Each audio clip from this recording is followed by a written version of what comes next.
Good morning and welcome to the second meeting of the Citizens Participation and Public Petitions Committee of 2026. And this is an additional meeting of the committee in recognition of the fact that the Parliament has now got not much life left in it and very few meetings of this committee left.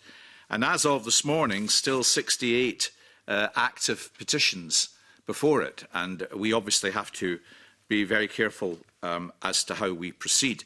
This morning's petitions are largely, the meeting is largely to consider the outstanding new petitions that we have before us, but agenda item 1 is to consider continued petitions. And the first item on those petitions is petition number 1992 to dual the A9 and improve road safety. And it's the only continued petition this morning, lodged by Laura Hansler.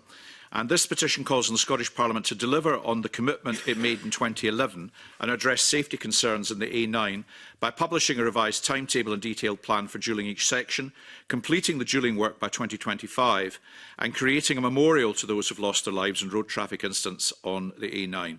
Now, we last considered this petition on the 4th of October 2023, following the evidence we heard at this meeting from Alex Neil, former Cabinet Secretary for Infrastructure and Capital Investment.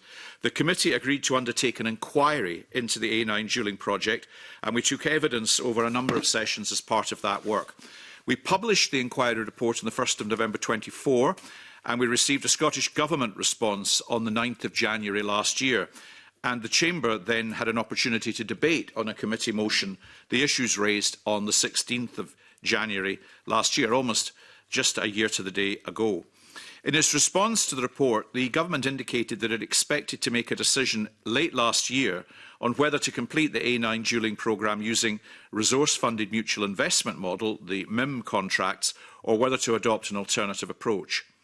Following publication of the draft budget for 26-27, the Cabinet Secretary, Fiona Hislop, provided an update to Parliament last week in which she stated that the Government's updated financial modelling indicated that the cost of MIM contracts to be around 28% higher than the cost of the equivalent capital funded contracts, which represents an increase of 16% in the difference estimated in 2023. The Government therefore concluded, due to MIM contracts providing poorer value for money, it will now progress the A9 dualling programme to completion using capital funded contracts. Alongside that update from the Cabinet Secretary, the Scottish Government published its 2026 A9 dualling delivery plan, and this is based on the establishment of a framework agreement under which 5 contracts are to be procured in order to deliver the remaining projects which have not yet reached procurement. The Government also indicates that all of the milestones set out in its 2023 plan were delivered as part of that plan.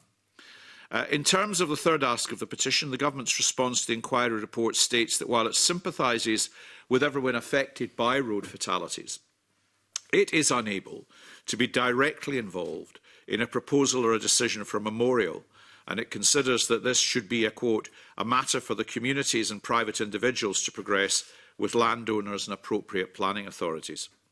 So while the issue of dualling the A9 will undoubtedly continue to dominate the national agenda in the next session, and indeed, I imagine in the session after that, given the completion date of 2035, I think the committee now has to consider whether there's anything practical more that we can do in the time left to us, and given everything that I think the committee can rightly claim to have achieved in the progress that has been announced by the Government to date in the light of the inquiry that we held. And before I invite colleagues to comment, can I welcome David Torrance, who is joining us online this morning, rather than with us here in the committee room. Do colleagues have any comments for suggestion? Fergus Ewing? Well, thank you very much, Convener, and I think that we should close this petition. But in saying so, I'm mindful of the fact that Laura Hansler, the petitioner, has achieved an extraordinary amount of things, and it shows actually the value of this committee in our Parliament as a voice for ordinary people to come here with something that they wish to see achieved. And I want to just, in paying tribute to Laura Hansler, run through some of the things that I think are unlikely to have happened were it not for the work that she, and she alone, instituted. Firstly, she paved the way for evidence to be heard from Mr Graham Barn of SECA, the representative of most of the civil engineering companies, or the large ones at least, when he pointed out that Transport Scotland were, and I quote, the worst client in the UK. But he also pointed out, in a forensic display of knowledge of procurement policy, that the particular mode of procurement employed by Transport Scotland had the effect of deterring bidders, which meant that the Tomatin Moy tender was abortive because there was only one bidder, which was rejected because it was too high, 170 million quid. And then later they re-tendered it, and the total cost, I believe, conveners, £308 million. Now, it may be that the Auditor General will wish to examine that, and it may be that I will be inviting him so to do.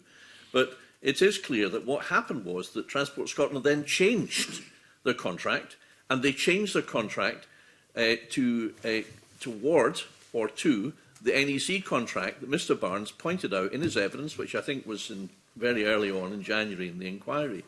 So actually, the evidence of this committee and Laura Hansard's efforts led to a major change in the procurement policy of Transport Scotland. Now, they may say they may have done this anyway, but if they said that, I'm not sure that I'd be too quick to believe them and swallow that. Secondly, when this committee began the investigation, which became a formal inquiry, there was no revised timetable. But because of the pressure, in part, that this committee exerted, time after time, meeting after meeting, in December 23, a revised timetable was produced. Now, the road is, the Beatles wrote a song, The Long and Winding Road, and that's the Highlands Long and Winding Road, and it's been a long and winding tale, which was supposed to have been concluded by 225, but will not now be concluded until 235. In fact, many of us doubt whether that will be the case.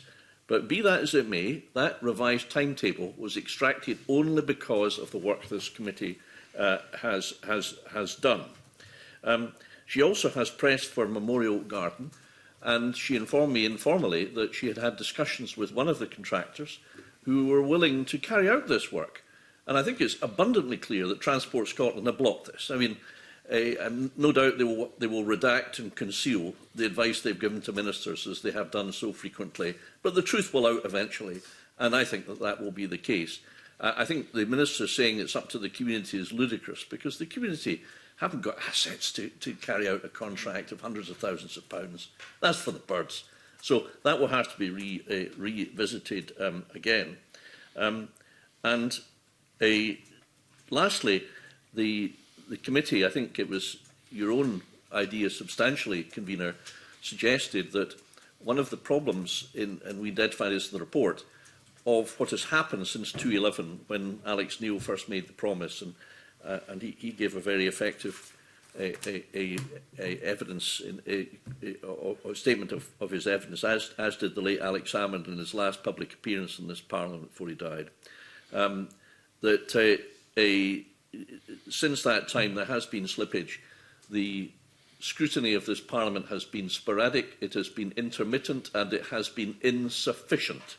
That's why I hope this committee, if it agrees with your suggestion and the one I'm repeating now, will write to the incoming presiding officer of the next session of Parliament to suggest that there should be a bespoke committee. Because of the scale and importance of the contract, the scale is bigger than any previous construction contract ever in Scotland. And that would mean, convener, that the scrutiny would not be sporadic and intermittent. It would be a consistent, thorough and forensic, and there would be no hiding place. And I have a personal interest to you, because I do hope to be around if the good people of Inverness and Nairn feel that that's a good idea, as their representative, for some more terms yet, because I'm determined to be there at the cutting of the red tape ribbon when the jewelled A9 opens, and I would prefer that to be in the next session than the one thereafter. Thank you, convener. Thank you, Mr Ewing. The long and winding road, as ever, leads us to your door. So I thank you for the thank you for the contribution there in relation to the petition. Do we have a formal proposal then to close the petition and just to establish and practice the criteria that we might now indicate as being the basis for that closure? Mr. Ewing, are you able? I'm happy to do that. I'm sure Laura Hansler might well be back before us again in the next Parliament. Right. Are colleagues content to close the petition on that basis and note and accept Mr Ewing's suggestion that we, within the competencies open to us, have a posthumous letter ready for the next presiding officer of the Parliament in relation to the recommendation that we made, if only to ensure that this issue does not recur as a running sore thereafter, and that there is an opportunity for that to be factored into the proper scrutiny and working of the project for the colleagues who will have that responsibility to monitor next time round. Are we content with that? We are. Mr Torrance, are you nodding? I believe you are. Yeah, thank you very much. That brings us to consideration of new petitions, and I really do want to highlight the difficulty before the committee today. I've looked through many of the new petitions we're going to consider this morning, and some of them really are matters substantive that this committee would, in ordinary circumstances, want to pick up and pursue. But it's normally a gap of 6 months between considerations of petitions in the committee, simply because the actions that we initiate and the time it takes for us to get the responses usually that are required and for these to be collated and presented back to the committee has that kind of lead time. We have, I think, I may have said 4 or 5 meetings of the committee left open to us, in which we'll be considering our legacy report and also those petitions we can hold open. But I also want to say to some who think, well, should our petition be one of those that's held open, that the parliamentary rules are such that if we hold a petition open and in any way it's judged to be obsolete, so this or any of the criteria within the petition is judged to be obsolete, the new Parliament may close the petition, and there's then an embargo of 12 months before the petition can be brought back to the Parliament. If we close the petition now, the petition can be brought back immediately in May, and the new Parliament can consider it afresh. Now, I think that condition applies less to new petitions because they are unlikely to be covering matters which are historical or, I mean, I can think of a couple of petitions that have been open for more than 5 years where some of the underpinning of the petition is perhaps no longer current. So I mentioned that. Before any petition comes before us, however, we get the initial Scottish Government review. I've got to say that that has been a little slow in being forthcoming in a couple of petitions that we're considering this morning. Indeed, one response was received on Friday. And we also get advice from the Scottish Parliament's independent research body, SPICE, who allow the committee to be fully briefed on the issues underpinning the petition. And so with that, we move to the first of the petitions we're considering this morning, which is to review the legislation in order to strengthen the Scottish Outdoor Access Code, petition number 2191, lodged by Robin Pettigrew. And it calls on to review the legislation, the Scottish Parliament to review the legislation concerning the Scottish Outdoor Access Code, SOAC, in order to explicitly prohibit camping in a vehicle outside of designated camping zones, and to make the provisions of the code legally enforceable by introducing dedicated enforcement teams and fines for code violations. Now, the right of responsible access to land was introduced by the Land Reform Scotland Act in 2003 and is guided by the SOAC, which is a voluntary code of conduct. Currently, access rights only apply to non-motorised vehicles. Access. The Government recognises the potential challenges posed by the behaviour of some road users. It states that infringements of the SOAC itself are a matter for local authorities, road authorities and Police Scotland to manage. The Scottish Government considers that the creation of a new team with enforcement powers may create confusion over roles and implicitly a less effective response to SOAC infringements. In terms of illegal or antisocial behaviours which fall out with the scope of the Code, the Government's response suggests that there is a range of mechanisms available to tackle these behaviours, and that reviewing Scotland's system of non-motorised access rights would not make a substantial difference to the enforcement of any such actions. I read all that and I thought that was rubbish, frankly, and I actually think there's quite a serious issue raised in the context of this petition. But I'm sorry to say this is one of the ones I've just identified where I think the work that we would need to initiate would be pretty considerable. So I would very much hope, were it to be a proposal of the committee to close the petition, that the petitioner would raise this with the new Parliament when it convenes in May. Do colleagues have any suggestions or thoughts? Mr Ewing? Yes, I suggest we close the petition under Rule 15.7 of Standing Orders, on the basis that the legal access rights and the outdoor access code were designed to apply to non-motorised access to land. The Scottish Government has said that they believe that infringements of the code are best tackled locally. I mean, in making that motion, convener, I have read the Scottish Government's response, and I must say that they do seem to be sitting on the fence, and for some strange reason, when it comes to the topic of camper vans, the Scottish Government shows a very strange propensity for being reluctant to say anything about them at all. I cannot imagine why that could possibly be the case. But those remarks aside, I do think that the laybys are not meant for overnight camping for recreational purposes, but they can be necessary for heavy goods vehicles for taking a break, who have to do so because of tachograph rules which are designed for their safety. So it's not entirely straightforward, but I think a distinction could be drawn between the commercial business employment use for protected laybys, which are really only the ones which should be used for overnight parking anyway, not ones which are unprotected, and distinguishing between that on the one hand and camper vans. So I do think this petitioner has got a very serious point to make, and I would thoroughly back up what you have said, but we have little alternative. We have no alternative, but I think, to close the petition today. My late colleague David McCletchie used to observe this Parliament only had two buttons: ban it or make it compulsory. In this instance, the Government appears to be sitting somewhat on the fence, as you say, in defence of camper vans. I think there must be a sticker in there somewhere. However, notwithstanding that, and without trying to convey any comprehensive sense of levity, because I wouldn't want the petition not to, I think that there is a serious issue worth exploring in this petition, and I think this is the committee that is best placed to do it. I think it is one of those issues that the Petitions Committee is best able to try and tease out, and I would very much hope, if colleagues are supporting the recommendation to close, are we? Yes, that the petitioner will bring this petition back to the new Parliament immediately it assembles in May. Petition number 2192 to prevent domestic abusers from using bankruptcy to escape debt.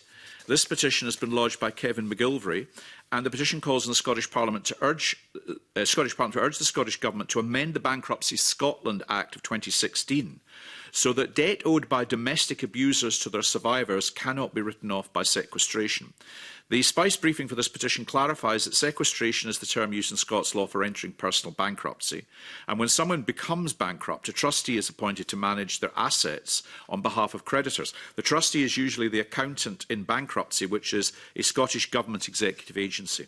Now, the briefing further clarifies that if a domestic abuser is trying to abuse the bankruptcy process and is not in fact genuinely unable to pay their debts, it's possible for anyone with an interest, including the ex-partner, to apply to the court to have the award of sequestration recalled. Furthermore, concerns about the abuser having income or assets hidden can be reported to the trustee. Upon investigation, the trustee is able to require assets and income to be handed directly to them if necessary. The debtor can also be reported to the police if they are suspected of a criminal offence. The Scottish Government's view is that the fraudulent use of bankruptcy to further abuse a partner amounts to financial abuse, and that there are current safeguards in place to prevent this.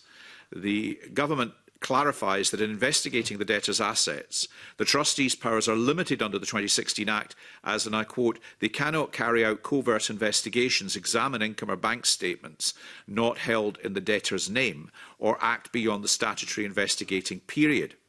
In terms of an alternative action, the response points to a nationwide policy review of statutory debt solutions which was initiated in 2019.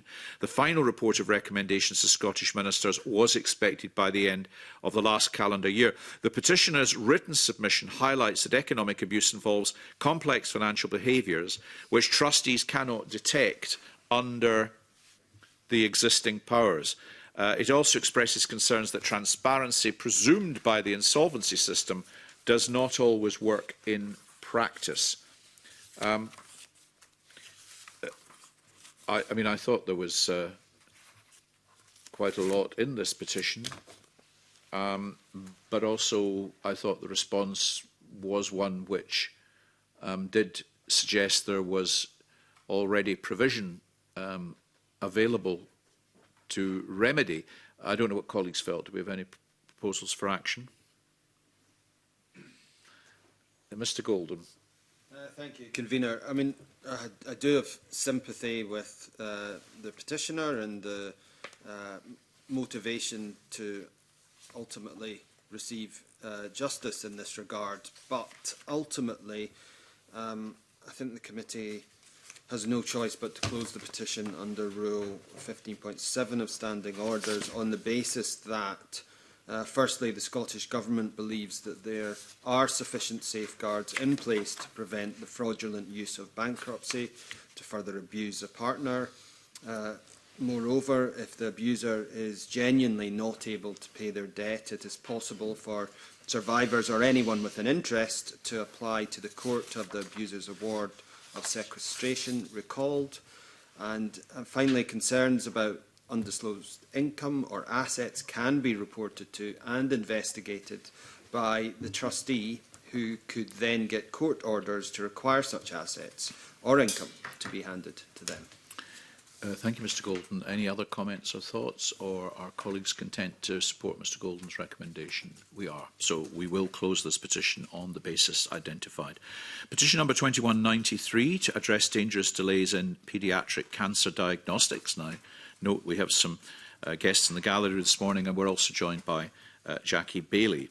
This petition has been lodged by Avril Arnott, and it calls on the Scottish Parliament to urge the Scottish Government to introduce mandatory clinical standards to ensure that urgent paediatric cancer referrals are subject to the same maximum wait time as adult referrals, to require clear accountability and follow-up where a paediatric cancer referral is downgraded or delayed, to fund training and update guidelines to enable GPs and clinicians to recognise and escalate signs of cancer in children as promptly as they would in adult cases, and to undertake a formal review into paediatric diagnostic delays in Scotland to identify systemic failures and implement change. Now, this petition was motivated, as too often petitions are, by a tragic passing, in this case of a young girl, after she was repeatedly referred and downgraded in her medical assessments. The petitioner argues that no young person should have their symptoms underestimated simply because they appear healthy or are perceived to be too young for serious illness. The Scottish Government points to a number of projects, either completed or in progress, which directly address the points raised in the petition. The Scottish referral guidelines were updated in the summer of last year to support GPs and referrals for children and young people. The Cancer Action Plan for Scotland 23-26 is carrying out a clinically led review of the latest evidence to determine, and I quote, whether there is merit in specific additional or alternative cancer waiting time standards for different types of cancer and cancer treatment. In 2024, NHS Scotland launched a primary care cancer education platform which provides primary care clinicians with information to support either cancer diagnosis efforts and enable effective decision-making. The Scottish Government expects the Managed Service Network for Children and Young People with Cancer to be alert to systemic failures and to initiate local board escalation procedures if necessary. Additionally, the Government previously stated that the Managed Service Network handles the implementation of the Collaborative and Compassionate Cancer Care, the Cancer Strategy for Children and Young People in Scotland.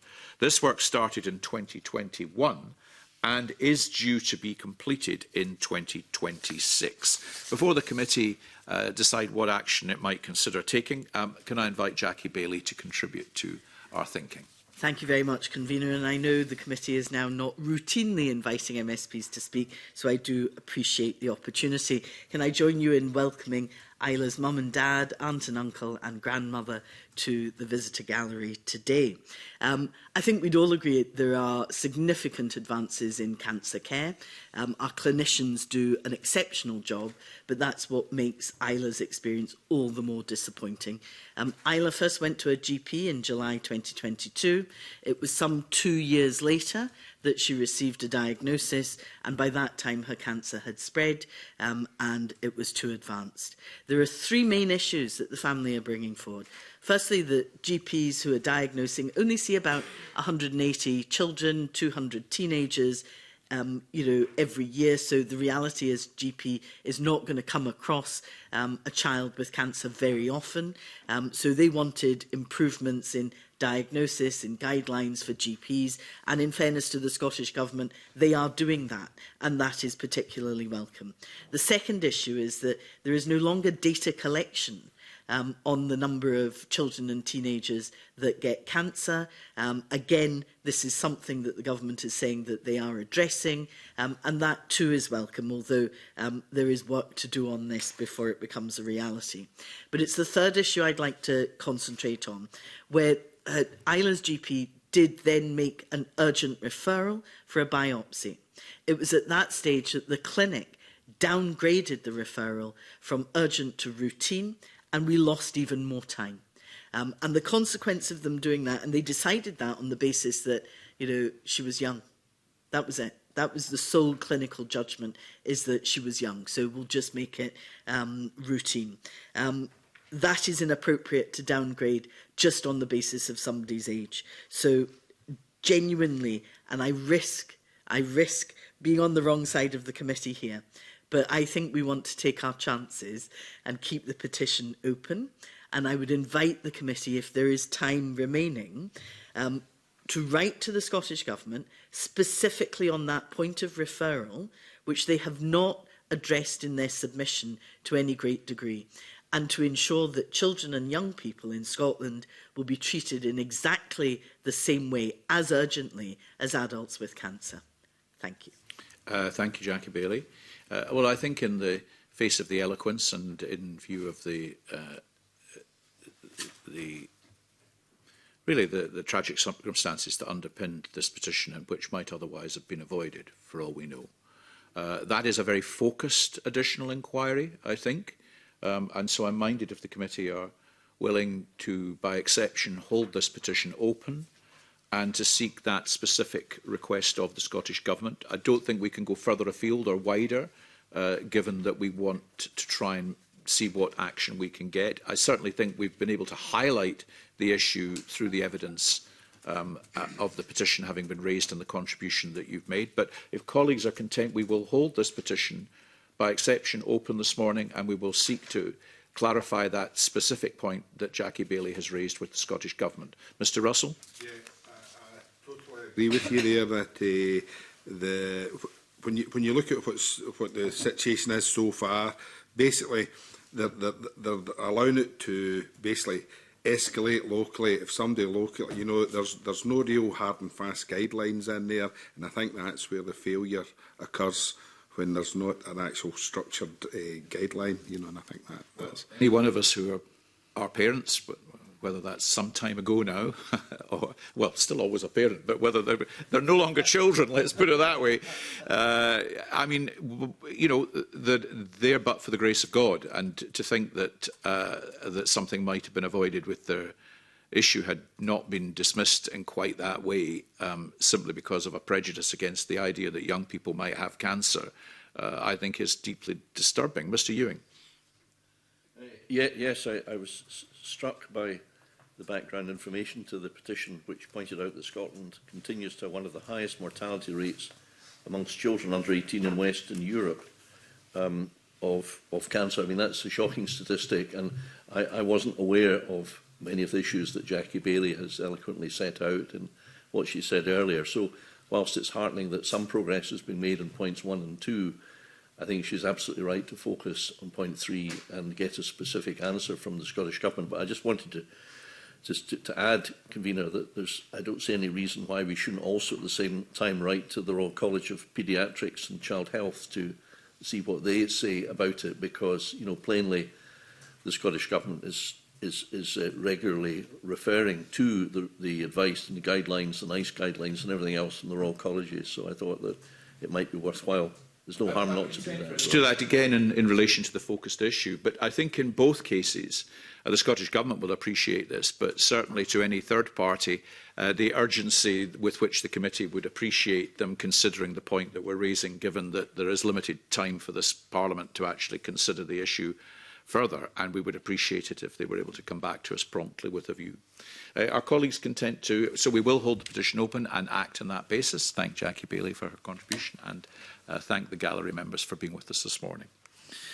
We move to petition number 2194, which is to amend the Adults with Incapacity Scotland Act to prevent abuse of power of attorney. And this has been lodged by Leslie E. Roberts. The petition calls on the Scottish Parliament to urge the Scottish Government to amend the Adults with Incapacity Scotland Act 2000 in line with recommendations of the Scott Review to make it fit for purpose and to protect vulnerable adults from abuse of the use of powers of attorney. The Spice briefing highlights recommendation 13.3 within the final report of the Scottish Mental Health Law Review, the Scott Review, as being particularly relevant to the subject matter of this petition. It adds that the Scottish Government announced new legislation to reform the 2000 Act in its 2024 programme for government, but indicated in May 25 that this had been delayed with work being done to bring forward a bill early in the next parliamentary term. The Scottish Government explains that it has established an expert working group and ministerial oversight group to progress work on reform of the Act in line with recommendations from the Scott Review, including in making improvements to the power of attorney process, and commits to hearing views of key practitioners and people with lived experience in developing the legislation. Well, power of attorney is an issue that's cropped up from time to time in the course of this Parliament. But, I mean, there does appear to be something being done, finally, to look into it. Do colleagues have any suggestions or courses for action? Mr Golden? Thank you, Convener. I think that we should close the petition under Rule 15.7 of Standing Orders, principally because of time constraints in this session, and it won't be possible to further progress this petition in this session of Parliament. I note that with respect to this, the Scottish Government has established an expert working group. In my experience over the last decade in Parliament, an expert working group often means do nothing. I hope that's not the case here. And secondly, despite announcing in 2024 a bill with regard to this, that will be taken forward in the next parliamentary session. Again, bills promised to future governments is a very weak promise, and even when it is the government of the same party, I have experience of bills being delayed for best part of 8 or 9 years at times, but nonetheless, I'll try and step back from being so cynical and hope that in the next session of Parliament that this petition is addressed. But if not, then I think by closing the petition today, that would allow the petitioner an opportunity to bring it back and increase the pressure on government if required. Thank you, Mr Golden. Are colleagues content? Mr Ewing. Yes, I absolutely endorse what Maurice Golden has said, but just wanted to add a few things. I mean, reading the petitioner's account of what happened to his mother, it's really quite a heart-rending and very sad story of actions being taken which were completely opposed by the family. And on the face of it, there's always two sides to every story, I guess, but on the face of it, it was just a tragic case. I was also struck that the petitioner in the written submission of the 3rd of January, pointed out the local authority ignored all concerns. The Mental Welfare Commission was unable to do anything. The Office of the Public Guardian said the PO role was not overseen. So all the public bodies that are there supposed to be providing help provided absolutely no help whatsoever. And I have to say that the Scottish Government's response, when it was asked did it consider the specific asks, it didn't answer the specific asks. It just said that there's going to be law reform. But it carefully avoided making any substantive comment on the petition, which was protecting vulnerable adults from abuse of the use of powers and powers of attorney. Now, just one last point I want to make, and I hope the petitioner, if we do close the petition today, because there's no alternative, will very much bring the petition back for the reasons that Mr Golden has set out, and so that the new committee can consider these things anew, de novo, early doors. But I just want to say one more thing, that this euthanasia bill or right to die bill that is being brought through Parliament, should it pass, my goodness me, if there are problems now with power of attorney, we ain't seen nothing yet as to, I mean, I will not be voting for this euthanasia bill, but if it is passed, then my goodness me, I think the number of serious issues that will arise will be far, far greater and profoundly sad. Well, I will be supporting that particular legislation, and I hope these matters can be duly addressed, but that's a debate for another place, I think. Mr Russell. I just have one comment here that the established expert working group, what progress has it made, and is it the same people who failed in the system that Mr Ewing's talking about? I mean, I also have had, as others may have had, constituency casework over the course of the last couple of parliaments, which has had its genesis within issues that have arisen out of power of attorney. I've also found, and I don't know how widespread this is, but progressively local authorities are under-resourced, and certain areas of the local authority simply have not been the focus of priority because the priority has had to rest elsewhere. And that I'm not specifying this as the only example, but I have found that there are some areas where I might historically have expected the local authority to take a more active role, but frankly the resourcing just doesn't exist within it to do so now, and certain things have been excused or passed over as a result. So I think there are issues here, and were it not for the time that's left to us, and given that we've had a number of petitions, even historically in this Parliament, relating to issues arising from power of attorney, I think it might have been a very interesting area for the committee to have explored in more detail, and I hope the petition will return and that it can be something that can be pursued in the next Parliament. But we have a recommendation to close it on the basis that's been suggested. Are colleagues content with that? We are. That brings us to petition number 2197, to allow more survivors of care abuse to access redress, lodged by Lindsay McRitchie. This petition calls on the Scottish Parliament to urge the Scottish Government to extend Section 18 of the Redress for Survivors Historical Child Abuse and Care Scotland Act 2021 to include survivors of abuse that occurred after 2004. Now, under Section 18 of the legislation, redress payments are limited to abuse to children in, I quote, relevant care settings in Scotland, which occurred before the 1st of December 2004. The policy memorandum for the bill set out this date is when the then First Minister Jack McConnell gave a public apology in the Parliament. The memorandum also set out that rapid and substantial change in relation to the monitoring regulation of the care system took place in the period immediately following the creation of the Scottish Parliament. Consideration was given to the date being set at 17th of December 2014, instead to match the Scottish Child Abuse Inquiry's terms of reference. But the Scottish Government's view was that the 2004 date was a more appropriate cut-off point in the context of the redress scheme. The Scottish Government's response to the committee states that it considers that the cut-off date for the scheme remains appropriate and in line with the core purpose of the scheme. The submission states that there are no plans to review this. The petitioner's written submission states that just because the law drew a line at 2004, that does not mean abuse stopped then. She believes that if the inquiry investigates abuse over a specified time period, the redress scheme should cover that time period. The petitioner states that the cut-off date leaves an entire generation behind as they are left with no route to redress. Do members have any comments or suggestions for actions? Mr Torrance?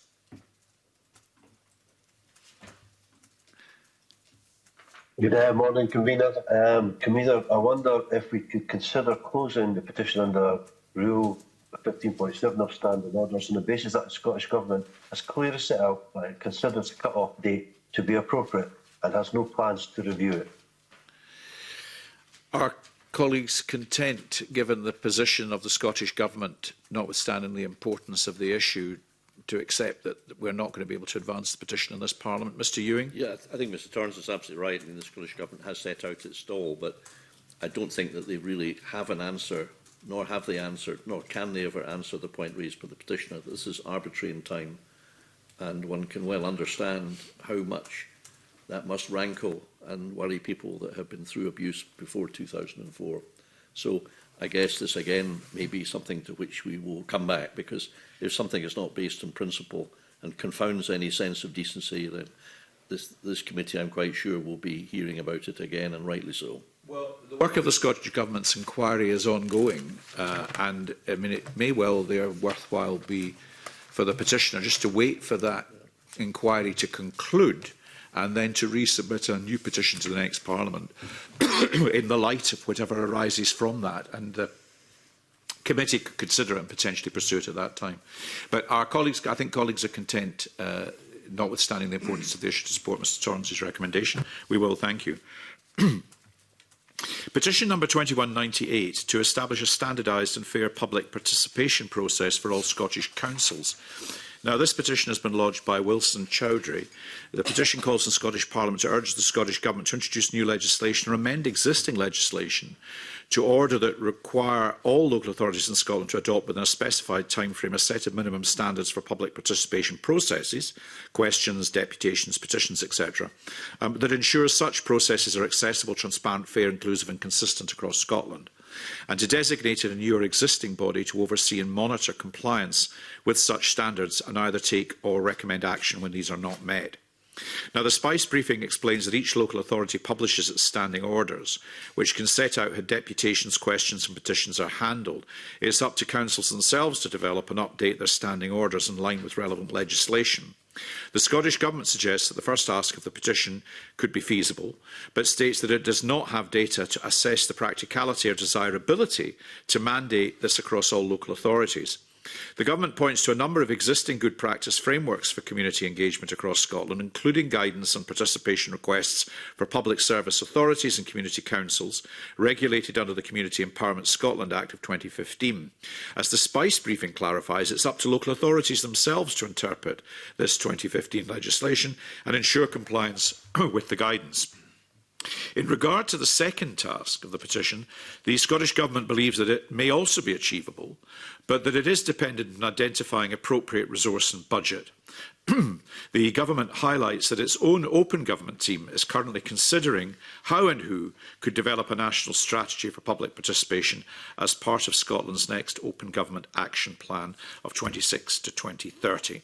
Now, obviously, this Parliament this committee has had an interest in the issues relating to public participation, and it's always been, I think, a case of heightening awareness and extending pilots and seeing what arises from that, which has led to recommendations which this Parliament itself has embraced and will be adding to its way of operating in the next Parliament, with people's panels being a fixture of the estate of interrogation in the next Parliament.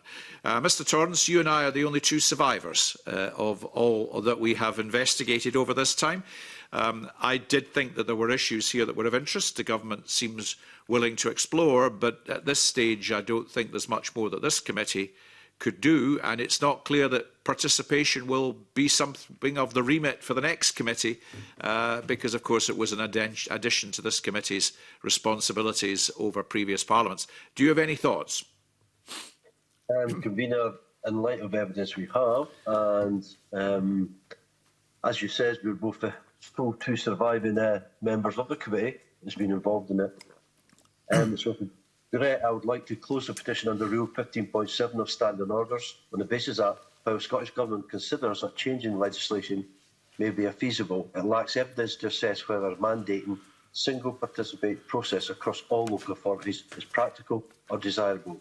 the Scottish Government views that its local government to consider whether further standards for public participation are required beyond the provision of the Community Empowerment Scotland Act 2015, and that the Open Government Partnership is examining how development a national strategy for public participation can be achieved as part of the next Open Government Action Plan 2026-2030. Thank you, Mr Torrance. Are colleagues content? We are. Petition number 2199 to facilitate access to emergency telephone services for remote communities, lodged by Timothy Bowles. The petition calls on the Scottish Parliament to urge the Scottish Government to provide robust backup or alternative means to ensure that remote communities are able to contact emergency services in the event of complete power failure. The traditional landline telephone network, or the public switched telephone network, the PSTN, is being replaced by Voice over Internet Protocol, VoIP, technology across the United Kingdom. VoIP uses a broadband internet connection to make phone calls. This leaves users more vulnerable in a power cut because, as the Spice briefing shows, the digital system only works in a power cut if there is battery backup available.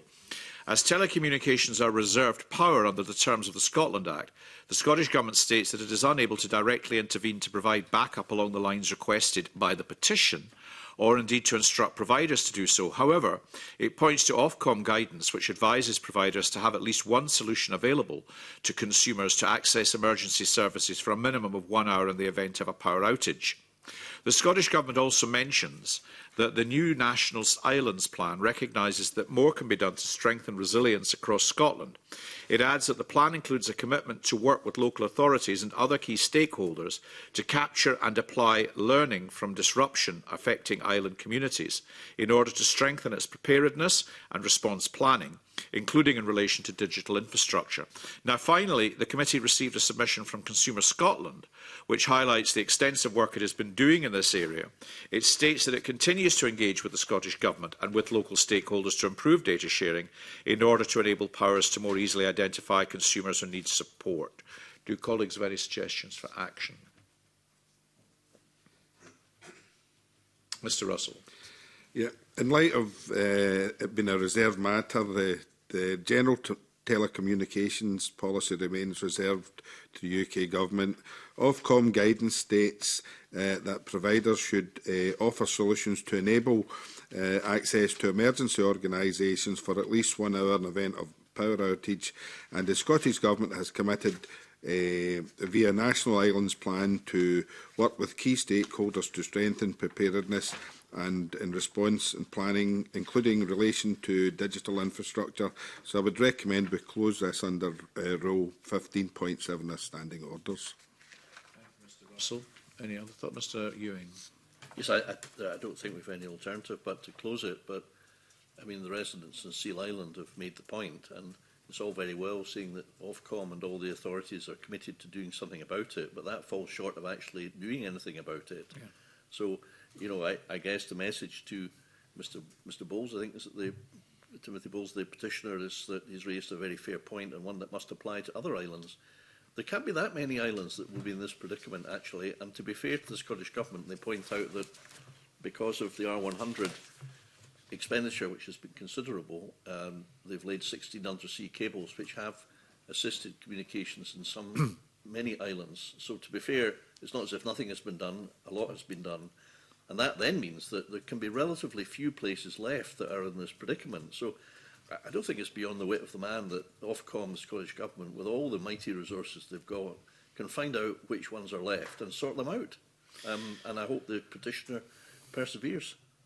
I would also urge the petitioner to write to his MP if the matter is reserved and actually seek to pursue the issue in relation to Ofcom, because while I saw the Ofcom assertion of the support that's meant to be in place, it didn't actually tell me if it is in place. It's all very well to say that organisations should enable, but do they? But I think, unfortunately, there's no scope for us to pursue the issues raised here. But if I were Mr Bowles, I would be writing to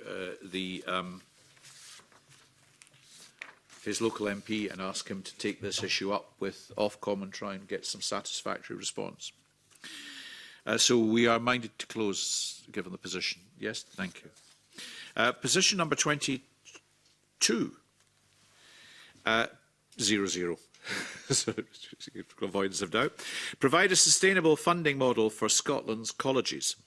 Lodged by Melanie Jane Stewart on behalf of EIS, FELA and Unison at Dundee and Angus College. The petition calls on the Scottish Parliament to urge the Scottish Government to develop, publish and adopt a multi-year funding settlement for Scotland's colleges, e.g. 3 to 5 years, rather than rely on annual decisions, to commit to funding that at minimum rises in line with inflation to prevent real-term erosion of college budgets, to deliver a substantive above-inflation funding settlement within the 26-27 Scottish budget that places all colleges in a financially secure position, to provide safety net baselines for the provision for additional support needs, core student support services and regional or local community access programmes, and to require the Scottish Funding Council to give colleges clearer forward figures and simpler in-year rules to allow planning flexibility for staffing, curriculum, capital investment and community partnership activities above the 3 baselines set out above. Members will be aware that this has been a very prominent issue in the Parliament's chamber in light of the reports from Audit Scotland and the Scottish Funding Council regarding significant financial challenges in the college and university sector. Furthermore, the Education, Children and Young People Committee recently completed substantive work on the long-term sustainability of funding for colleges and universities, having been the focus of that committee's pre-budget scrutiny for the budget we've just received for 26-27. In its response to the petition, the Scottish Government has confirmed that the SFC is engaging with Colleges Scotland and with the wider college sector on a fundamental review of the funding allocation model. And since responding to the motion, the Government has announced that its 26-27 draft budget for education skills reverses some of the previous very considerable and damaging cuts in college funding, with an increase of 70 million in resource and capital funding to colleges. Additionally, the Scottish Spending Review of 2026 indicates that Scotland's colleges will see 146 million of additional resource funding allocated by 29-30. Do colleagues have any comments or suggestions for action? Mr Golden? Thank you, Convener. I mean, I think firstly I would point out that the Scottish Government would argue that there is a sustainable funding model for Scotland's colleges. Personally, I would disagree with that and actually widen it out to the tertiary education sector. But nonetheless, I think with regard to this petition's aims, I believe the committee has no choice other than to close the petition under Rule 15.7 of Standing Orders. On the basis that the Scottish Government, as I've previously indicated, are engaging with the Scottish Funding Council and Colleges Scotland around the wider college sector and looking into a review of the funding allocation model.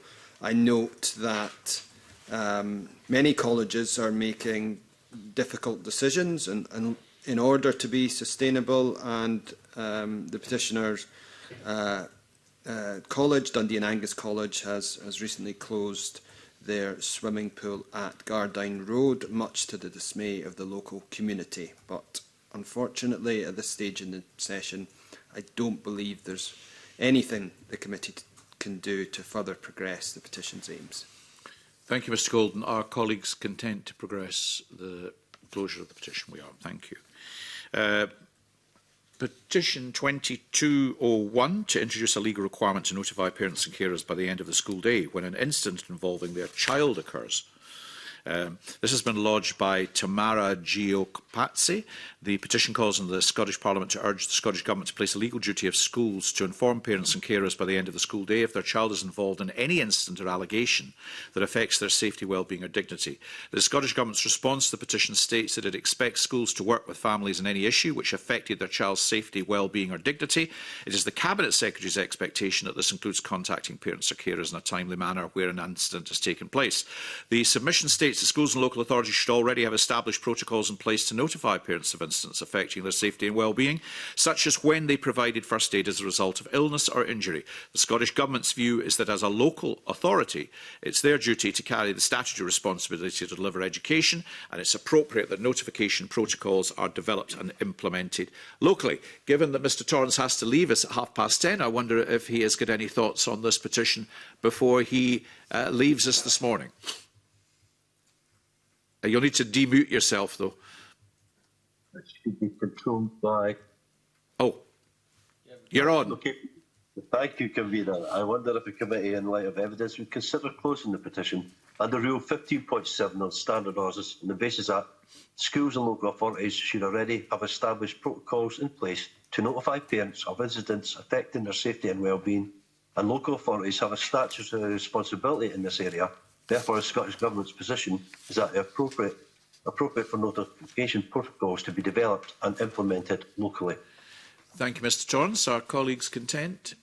We are, and I would point out that I think it also opens to the petitioner and any individual affected to write to their local councillor, contact their local councillor, their local MSP or their local MP, who is, after all, elected to represent them and to assist them should incidents of this kind arise. But I think that there is no option but for the committee itself to close the petition, so we're content with that. Petition number 2202, Stop the Guga Hunt, lodged by Rachel Bigsby, and this calls on the Scottish Parliament to urge the Scottish Government to amend Section 16 of the Wildlife and Countryside Act 1981 to remove the power to grant licences for taking gannets on Sula Suir. The Guga Hunt can only take place legally under a special licence issued by Nature Scott, our old friends in Nature Scott. The least effective organisation in the Western world. The Scottish Government's response to the petition states that it truly appreciates the petitioner's concerns over the protection of this important species. That was a personal observation. In considering the application for a licence, Nature Scott consider two main issues: sustainability and animal welfare legislation. A licence was granted in 2025 with a limit of 500 birds, which is significantly fewer than previous years, which granted the taking of up to 2,000 birds. The limit is aimed to safeguard the sustainability of Guga and support its continued recovery following the avian flu. The Scottish Government does not intend to amend Section 16 of the Wildlife and Countryside Act in 1981 to remove the power to grant licences for taking gannets. The petitioner has provided a written submission which states that the central question is whether the continued licensed killing of gannet chicks is compatible with conservation science, animal welfare standards and the Scottish statutory obligations. The submission highlights the avian flu influenza, which many of us will have seen visual evidence of in coverage subsequently, which caused mortality in northern gannets, and the petitioner also states that the population modelling used by Nature Scott shows that the limit of 500 birds is not a recovery level, but a maximum level that avoids immediate population decline. The petitioner raises concerns that no independent observer is present during the hunt and states that there is no independent verification that licence conditions relating to humane killing are being complied with. The committee has also received a written submission from One Kind, a charity working to protect and improve the lives of animals in Scotland, and the submission highlights a number of concerns and states that tradition does not justify the killing of young gannets. One Kind's submission also states that manual killing depends on the skill of the operator and the conditions they're working under, so can vary widely in terms of efficacy and welfare impact. The committee has also received a late submission against the petition from a resident of the Isle of Lewis, who believes that many of the comments that have been made in respect of this petition are abusive and offensive, and that the petition is ignorant of the ways of island life and that it has no merit in being progressed. Do colleagues have any comments or suggestions for action?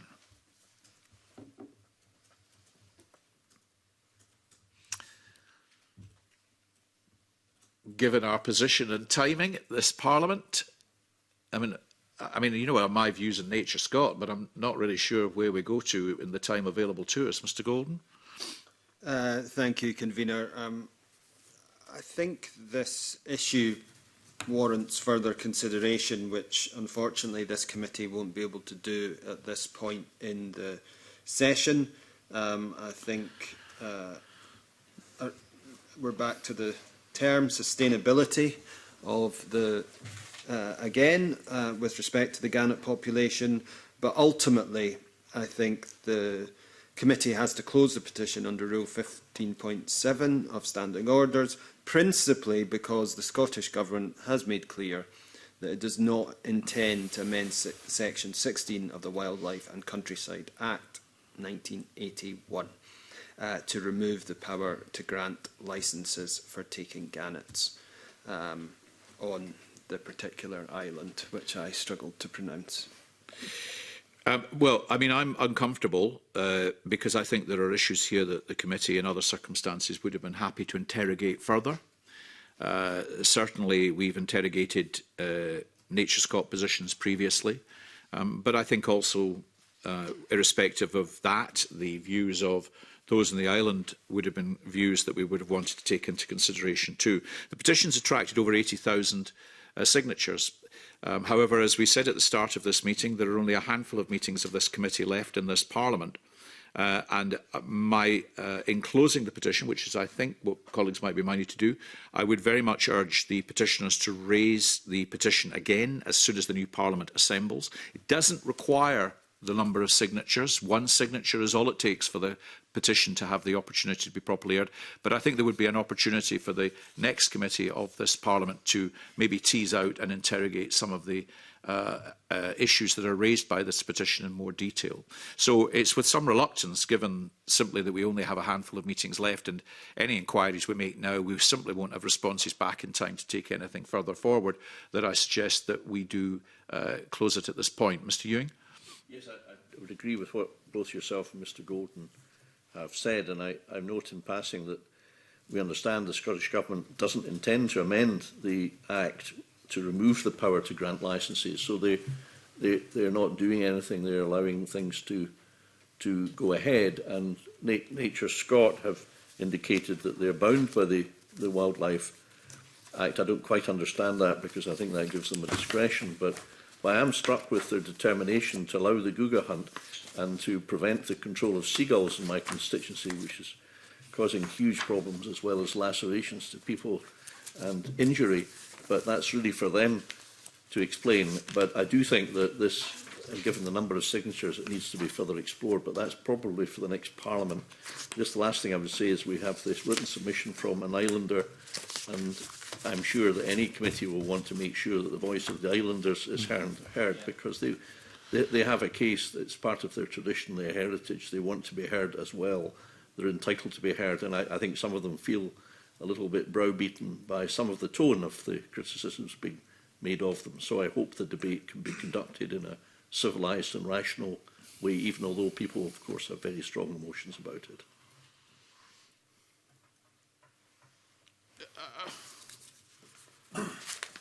I suppose the one other option open to us would be to consider whether this is a petition we leave open for the next Parliament. Well, given the number of signatories, I suppose that in itself would justify taking that. Can I suggest to the clerks that we add that then to the list of petitions we will give further consideration to? We will leave a handful of petitions open for the new Parliament to consider. It is just a handful. And we will have a further meeting where we will have to decide from a short list which petitions we think we think we would recommend that action for. So I'm mindful to add that to the list, Mr Russell. Yeah, and if it's continued into the next Parliament, it'll allow us to hear evidence from both sides. Yeah, it would allow that to take place. Are we agreed that we will defer a final decision then, really, on the basis that we will add this to the list of petitions that we are going to consider in respect of leaving into the next Parliament? Whilst absolutely stressing to those signatories of the petition that even if it is enclosed, it doesn't they would, yeah, no, that any they final recommendation would do that. So it's not a defeat, it's simply a deferral of, of probable consideration. Yeah.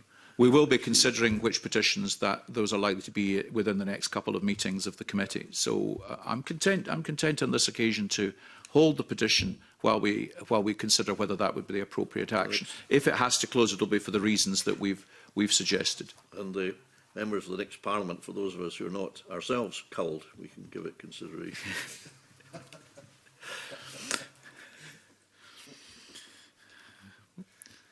Well, maybe we could have a petition banning that as well. But are the committee agreed then? We'll hold this petition open and add it to the small list of petitions that we might consider referring to the next committee so that they have a working agenda when they first meet. Are we agreed? We are. Thank you.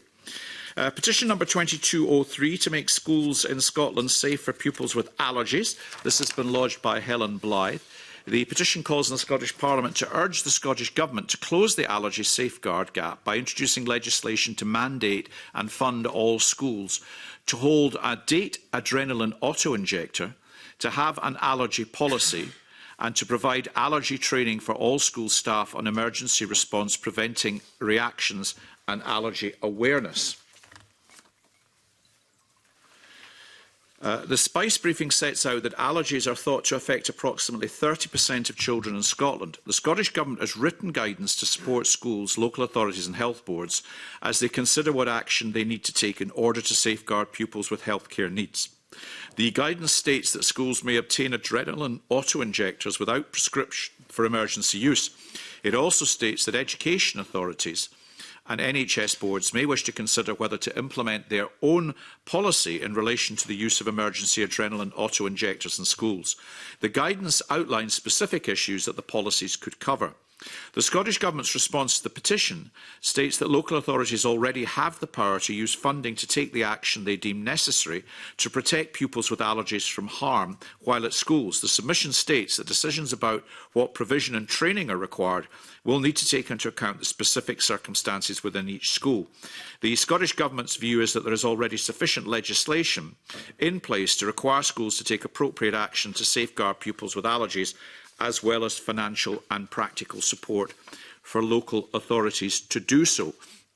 I have to say that the younger members of my parliamentary team, whose experience of living in the world of a school is more current than mine, thought that the Scottish Government's response was a bit inadequate.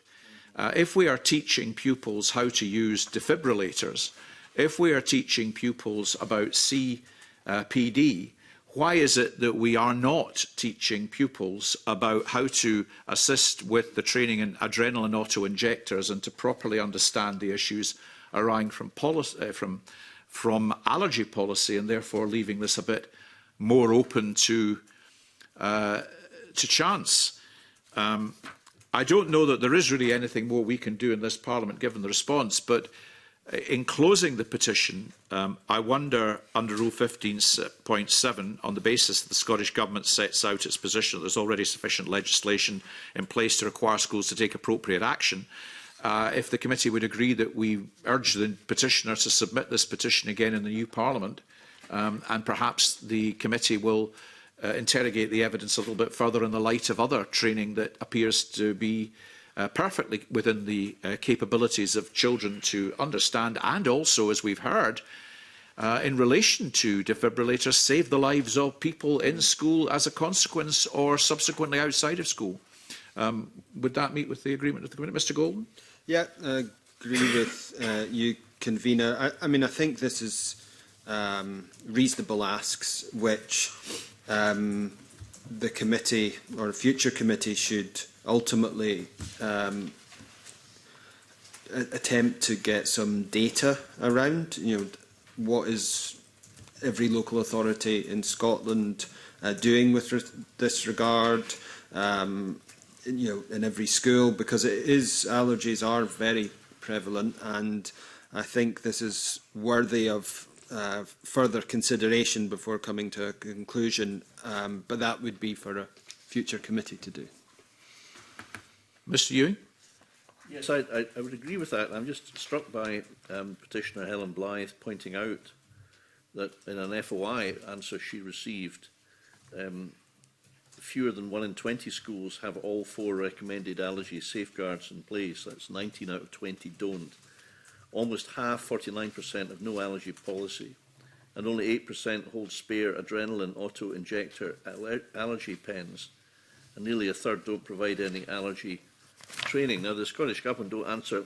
I mean, they've given a long answer, but as far as I can see, and I apologise if I've missed anything, but they don't refer to any of these points whatsoever. And I just question whether, when the Scottish Government reply to petitioners, why can't they just answer the questions put? and the factual assertions made. If they say they're wrong, then let's say it. They never do that, and it must be extremely irritating to all petitioners. I just wanted to say that as a general point. But a specific point, what they do say is that the inspectorate, the HME, its job is to go around and inspect schools to make sure that they're following their obligations in all respects. They don't seem to refer to allergies at all. They refer to dietary requirements, which cover some allergies, but they don't refer to allergies. And I wonder whether, you know, it might be possible to either raise this ourselves, or if there's just not time enough to do that, convener, which may well be the case, we encourage the petitioner to bring this back, because I don't think the Scottish Government, I mean, if I were marking the Scottish Government response, I would give it a half out of 10, not for the first time. No, I'm very much of that view. I mean, it simply, given the length of time that the committee has left before us, I would very much encourage the petitioners to table this petition again immediately the new Parliament convenes, and I hope that the Petitions Committee then, with time ahead of it, will be able to explore some of the issues raised in this.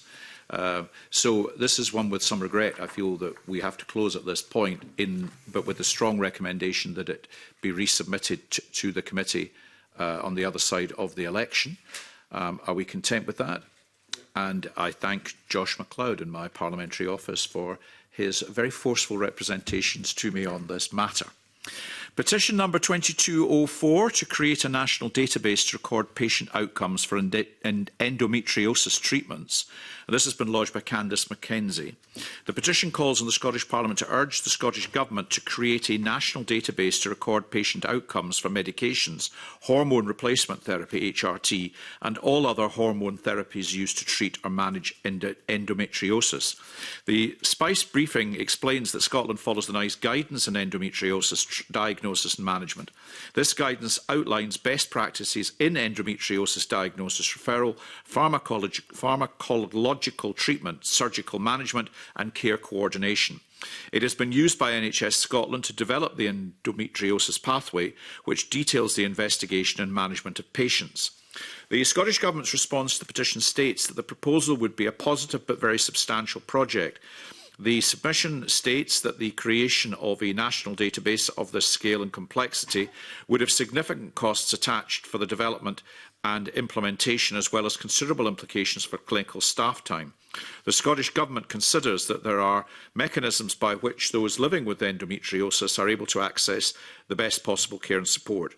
The submission states that action has been taken to support women and health professionals to learn more about endometriosis, the symptoms, the treatment options. Menstrual health, including endometriosis, will continue to be an area of focus in the next phase of the Women's Health Plan. The next phase will continue action to improve the collection and use of data, as the Scottish Government acknowledges there are clear gaps in routine women's health data. The submission also highlights information about current endometriosis research that has been funded by the Scottish Government. The petitioner's written submission draws on her lived experience and international evidence, which she feels demonstrated that structured outcomes data improves safety, consistency and quality of care.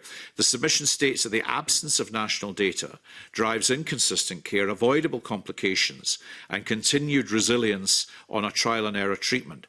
The petitioner states that it also contributes to patients being dismissed when reporting worsening symptoms, as clinicians lack the evidence needed to validate or explain patient experiences. The submission goes on to highlight international examples of endometriosis data collection and the impact of endometriosis on economic productivity. I well remember in previous Parliament our former Labour colleague Elaine Smith being very much associated with the issues of endometriosis and attending the Petitions Committee on a number of occasions and raising the subject in debate in the Chamber. It's another petition that it seems to me there's still more work to be done on, but we're at a stage now with 5 meetings left ahead of us where I'm not sure what that can be. Colleagues? Mr Golden?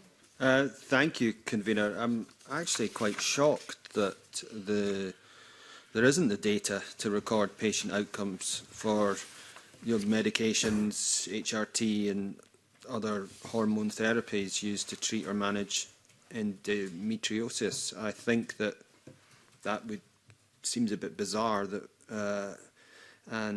strange that we aren't looking at patient outcomes to know how to improve them. But nonetheless, I think this committee's only option is to close the petition under Rule 15.7 of Standing Orders, ultimately on the basis that the Scottish Government has indicated that it would be willing to create a national database and instead believes there are other mechanisms to improve outcomes for people living with endometriosis. I am not sure what those are. I think a national database or something similar is really what is required in this regard. But nonetheless, the Scottish Government is elected to make decisions, and there are decisions for voters to make in May this year. And perhaps on that basis, and with regard to the petitioner and those that have signed the petition, they might want to view the Scottish Government response when they go to the ballot in May. Thank you, Mr Golden. It's certainly open to the petitioners to submit a new petition, and very much I hope that they would, because there are issues here I would otherwise have been very content to see us progress. And of course we will, one way or another, one hopes, have a fresh government of, or at least a government of fresh complexion, who might want to look at these issues in a different light. Mr Ewing? Yes, well, the government have given quite a long response, but it doesn't seem to be much more than a patchwork of kind of random actions and fairly modest grants for small pieces of work here and there. It doesn't really address the points which, as I understand it, the petitioners have made and stressed in the written submission of the 5th of January, which is that despite affecting at least 1 in 10 women and people assigned female at birth, well, it's females, Scotland does not collect national outcomes data. As a result, clinicians lack reliable evidence on effectiveness of treatment and treatment-related harm, complications and disease progression, and which patient groups are at the highest risk of treatment failure. And I've noticed press coverage of this recently where females who suffer from endometriosis suffer horrendously and for years and years and years of unremitting pain. And so because of the numbers involved and the government's apparent unwillingness to establish a database outcome, so determined an unwillingness that they stress all sorts of other things which seem to me to be inadequate substitutes, that you know, whilst there's just no time left, and you know, the ladies present here who are interested in this and those out with Parliament who are interested and affected by this, will, I hope, understand that we would ordinarily, if this petition had been presented to us with 12 months ago, have most certainly taken evidence from the Health Minister. She would be here answering questions within a couple of weeks. That's what would have happened. And I think that's what should happen. But I think the way for the petitioner to secure that is by bringing it back in the next Parliament. And I'm perfectly sure that that this will be an issue that must be considered for the sake of women who suffer unbelievable and unbearable pain, as I understand it. Are we agreed then? Yes. Thank you. That brings us to petition number 2205 to extend access to justice by reforming court rules on equality and human rights claims. And this has been lodged by Daniel Donaldson.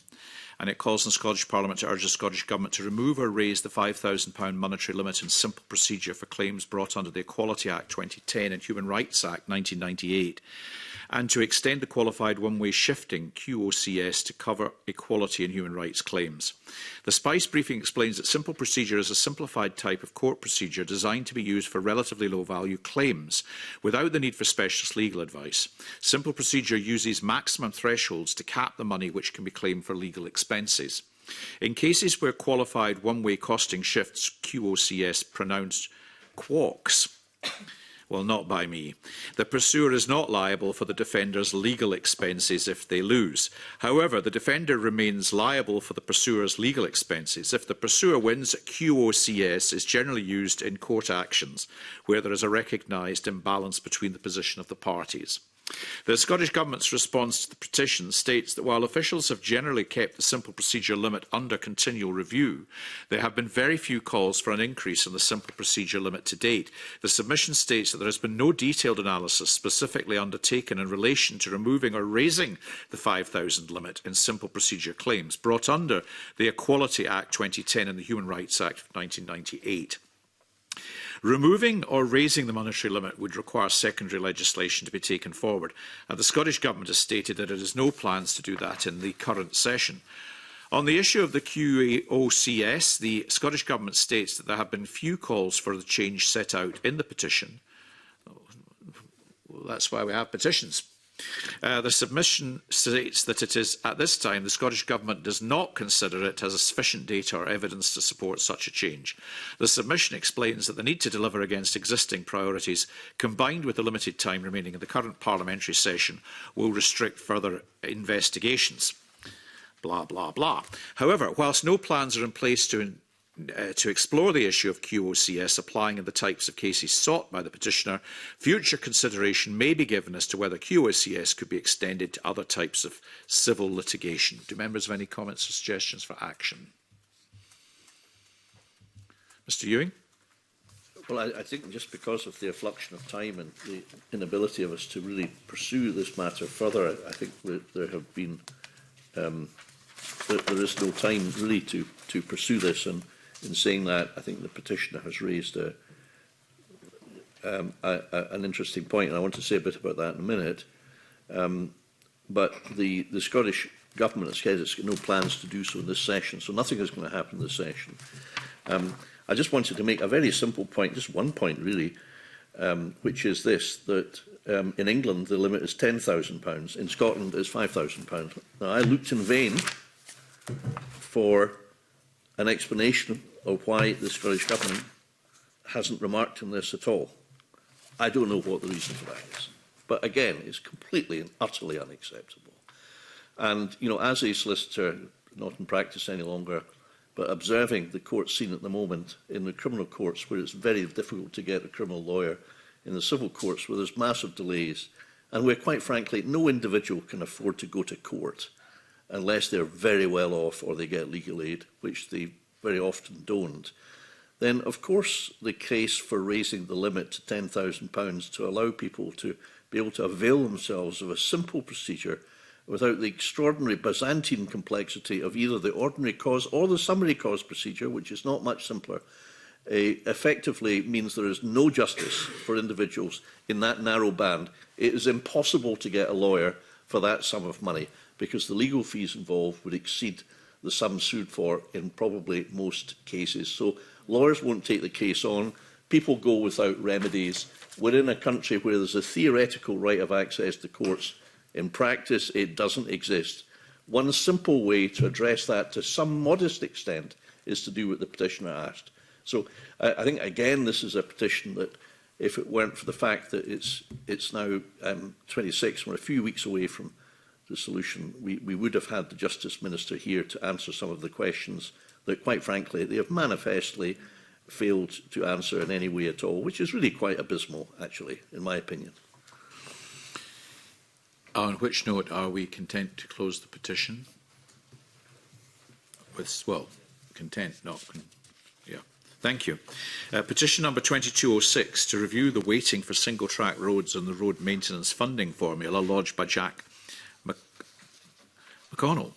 The petition calls on the Scottish Parliament to urge the Scottish Government to review the single-lane road weighting in the road maintenance funding formula and either consider increasing it or adapt the formula to reflect static or similar overheads for any road width, and to conduct an assessment of single-lane road overhead costs for rural local authorities and their impact on funding formulas across all road-related allocations.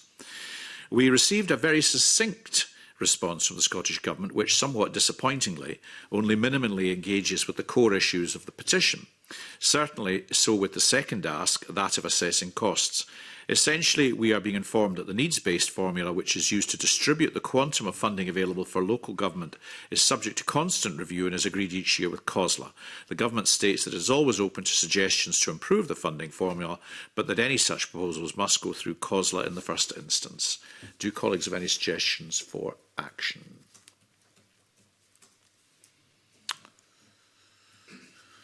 Mr. Goldham?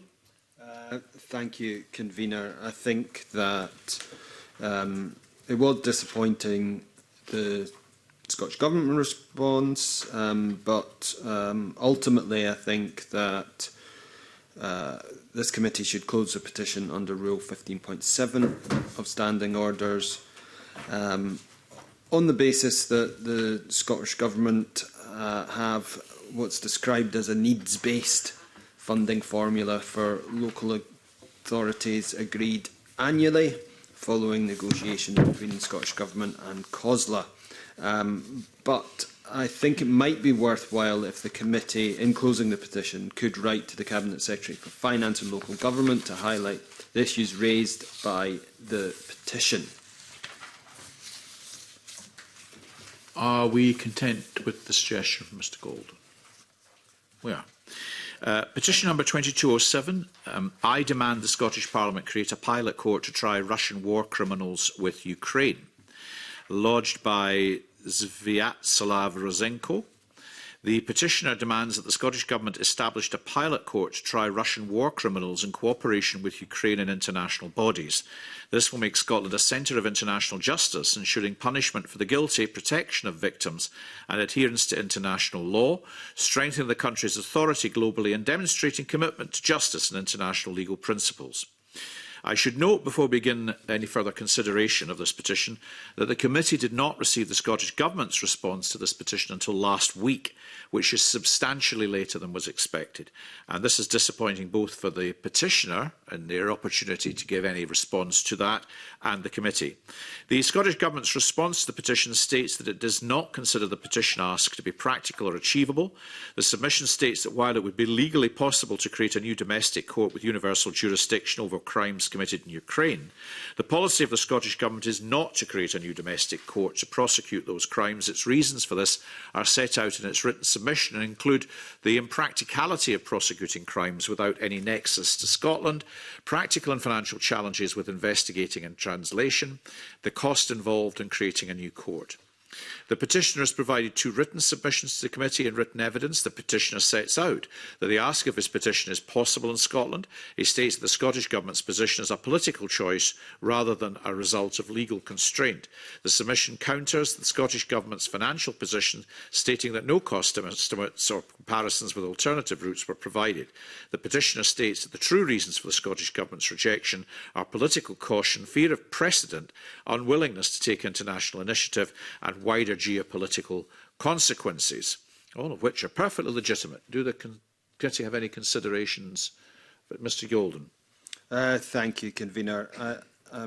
My understanding of international law would be that there is an international criminal court based either in The Hague or indeed in New York, and as required, can look into specific cases. In order for this to be established, my understanding would be that the UK would need to pull out from the Rome Statute, which clearly is not a devolved matter, and I personally would have concerns about international legal obligations were that to be the case. So on that basis, and on the basis that the Scottish Government isn't willing to progress the petition, I think that matters of this regard are out with the jurisdiction of this Parliament, and I believe that the committee should close the petition under Rule 15.7 of Standing Orders. Do colleagues have any other comments? Are colleagues content to close the petition as recommended? We are. Petition number 2208 to implement mandatory collection and publication of child sexual offender data. This has been lodged by Joanna Kerr. calls the Scottish Parliament to urge the Scottish Government to place a statutory requirement on public bodies to collect statistics on the nationality, ethnicity, immigration status and religion of child sexual offenders, to collate and publish the data annually. As with the previous petition, I will begin our consideration by noting the committee's disappointment at the Scottish Government's delay in providing its response. The response was actually only received on Friday of last week, which has obviously limited the petitioner's opportunity to provide further evidence, although I believe the petitioner has, notwithstanding that, no, that's another petition, sorry. So all we have, colleagues, is the very late submission by the Scottish Government. The petitioner did, however, provide a written submission to the committee in December, and her written evidence highlights a similar UK public petition which has gathered now over 250,000 signatures. The submission highlights that police in England and Wales are now expected to collect the ethnicity and nationality data of individuals suspected of being members of grooming gangs or perpetrators of other group-based child sexual exploitation. The Scottish Government's response to the petition states that given the number of public bodies in Scotland, placing a duty to collect data as set out in the petition would be difficult to implement and disproportionate to their wide and varied roles. The submission notes that under the Criminal Justice Scotland Act of 2016, following arrest, a person is under no obligation to answer any question apart from their name, address, date and place of birth and nationality. The submission does note, however, that work is underway to align Police Scotland recording systems to capture ethnicity data for suspects. It also notes that criminal justice agencies record information based on operational needs or where there is a legal requirement. Therefore, agencies do not hold coded data on nationality, immigration status or religion unless the specific circumstances of the offences make it relevant for prosecution. The Scottish Government has highlighted a programme of work which is taking place to improve data collection on child sexual abuse and exploitation. A short-life working group will bring together experts to consider a range of data sources that can be collated and analysed to build a more comprehensive picture of child sexual abuse and exploitation in Scotland. Do colleagues have any suggestions for action? Mr Russell? I was just thinking there that that there is a review of other cases like the grooming gangs, and it's linked in here. Maybe they could take this as a consideration when they're reviewing that situation.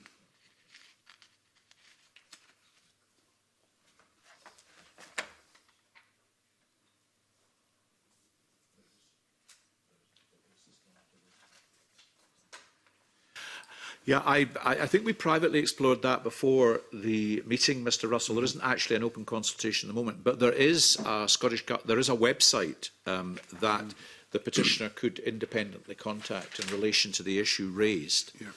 And I think that's one route. Alternatively, of course, it would be possible for a fresh petition to be brought in the next Parliament.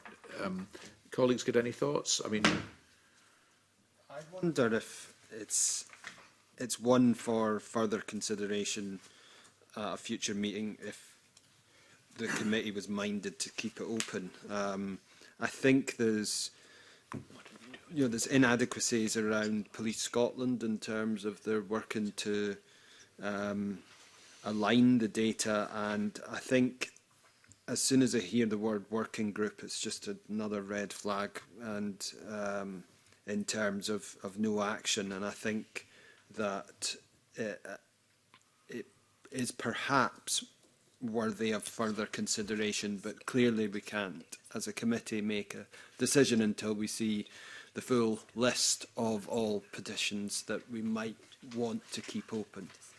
The other thing is that Police Scotland are already amending their databases to take in account other information for other types of crime, so it can't be too difficult for them to actually adjust it further to take this into consideration. Is this another one we might want to leave in the short list of petitions that we might hold over till the next Parliament? I think so. So we will defer a decision of whether or not to close until we decide whether we feel that's the appropriate route or whether it would need to be a fresh position in the next submission. I think we think there are issues in here that we would like to otherwise explore. Are colleagues content with that suggestion? Mm-hmm. Yep.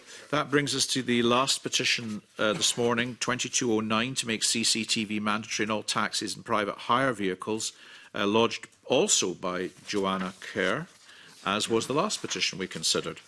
This petition calls on the Scottish Parliament to urge the Scottish Government to make CCTV mandatory in all taxis and private hire vehicles. The response to the petition states that while Scottish Government and Scottish Parliament have responsibility for the overarching legislation, the day-to-day administration of the licensing regime is devolved to independent licensing authorities. The submission states that the licensing authorities, in this case the 32 local authorities, have discretion to determine appropriate licensing arrangements for vehicles according to local needs and their own legal advice. This includes in relation to installation of CCTV in vehicles as a requirement of licensing. Therefore, the Scottish Government's position is that this is a matter more appropriately for individual licensing authorities to consider.